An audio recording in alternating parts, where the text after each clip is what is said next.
So I have seen Squid Game 2 like the majority of you who are now clicking on this video, and there has been something so specific that has been truly annoying me, and a subject that I wanted to discuss and vent about if possible.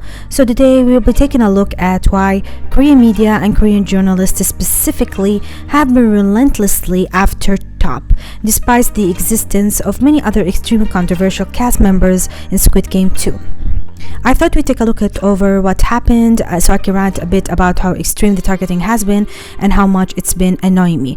So I want to start this by saying the obvious. What T.O.P did was technically a crime in South Korea.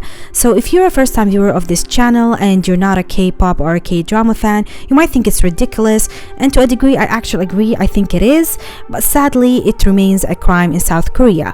And if you're aware, as one is in their entertainment industry, you're aware that the punishment for this said crime is often harsher than you'd imagine. So I won't claim that what T.O.P did was nothing wrong at all in the literal sense, or that he didn't possibly cause trouble to his former group's reputation, or to his fellow YG co-workers, or to the YG stock price with his controversy at the time, because acknowledge that it happened. But at the same time, there are vast differences between him smoking some weed and what the other cast members did in the past, and this is what I want to discuss. So don't get me wrong, in some Koreans' eyes smoking weed is terribly wrong, but I'd argue that maybe DUI is worse, or I don't know, maybe cheating on your wife while she's pregnant and talking to promising K-pop idols who in turn start blackmailing you is wrong, or maybe, I don't know, being accused of sexual harassment or prostitution with a minor is worth mentioning.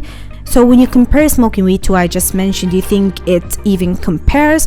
So in retrospect, what T.O.P did comes nowhere even near to what any of the previously mentioned instances, yet he's somehow targeted by Korean media to an extreme level. So just before I talk about the reasons why I think this is happening, I just want to clarify this. When he was cast, he was signaled out from the get-go, and I think this is worth mentioning to everybody who's watching. He also did not attend the press conference for the drama or even conducted any interviews either. You won't find interviews on the internet with T.O.P. And from the main and supporting cast members, he's the only one who has been noticeably missing despite his character being integral to the second season. So let's talk why I think that happened. I simply think that T.O.P is considered the easiest possible target among Korean journalists in the ensemble cast. Not only is he not signed to a known agency that could possibly threaten legal action against slander, defamation or such, he's simply an easy target because of his past issue. So on Korean forums, or generally in Korea, smoking weed, or as they call it, doing drugs, and I put that in quotations, it's highly frowned upon, even if we're just discussing weed, which may seem ridiculous to Americans watching in the audience. They consider it as a nearly unforgettable offense, and to those in the Korean entertainment industry who did this would often get shunned and excluded from the industry at large. They even lose everything if they're caught, and it takes them a long time to bounce back, which is exactly what happened to T.O.P.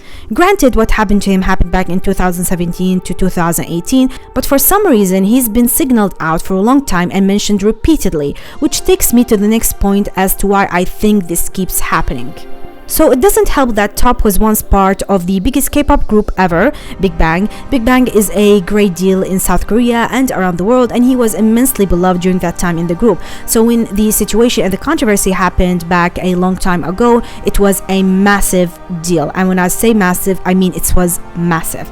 And I think another reason he's been so specifically targeted is because of what he said a couple of years back. So many of you might not be aware of this if you're a new fan of T.O.P, but not once. He mentioned it a couple of times that he told netizens that he's not coming back to the entertainment industry as a whole. In a previous live broadcast a couple of years back, he said, "I won't make a Korean comeback. I don't want to make a comeback. They're so evil, people." And even in another instance, T.O.P responded to a commenter who told him specifically not to come back, which is rude, by the way. And he responded to that commenter and said, "Yes, I don't have any thoughts of returning." So as you'd expect, when it was confirmed he was joining the Squid Game 2 cast, Korean journalists jumped at the thought of criticizing him as if a human being cannot change their thoughts on what they want to do with their life at any point. As if saying that something you said 5 years ago cannot possibly change into the future, or that you might not be offered a good project that makes you want to return. As if everything you say should be set in stone and it cannot be erased, which is, quite frankly, very annoying. And to tie to the next point, I think it is due to the immense popularity and his past in the group Big Bang.